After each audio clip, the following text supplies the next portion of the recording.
Market Wizard John Netto. Strategies for High Reward Trading, Part 2. Yeah, we can spend all day. More risk equals more return. I think that encapsulates what we just talked about. If you want to make more, you need either one, find to another. Thank you. But John, I want to go straight into, as I just said there, a 42% annual return compounded for over a decade with just a 15% max drawdown. What would be the key aspect of you achieving that? So broadly and narrowly. Broadly is because I focused on maximizing return per unit of risk, and narrowly is understanding when you have an edge, that it's critical that while you manage that risk, that you press that edge. And so a metaphor that I would reference is that the better the brakes, the faster you can drive your car.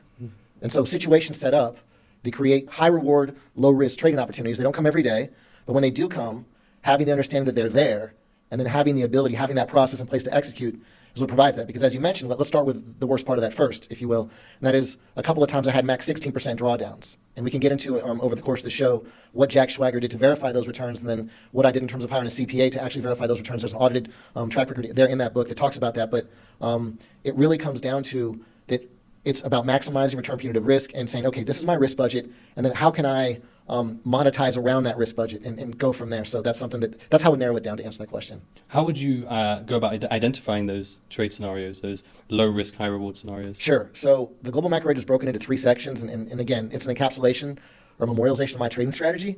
And there's a couple ways to do that. One is that you recognize that you are in a current regime.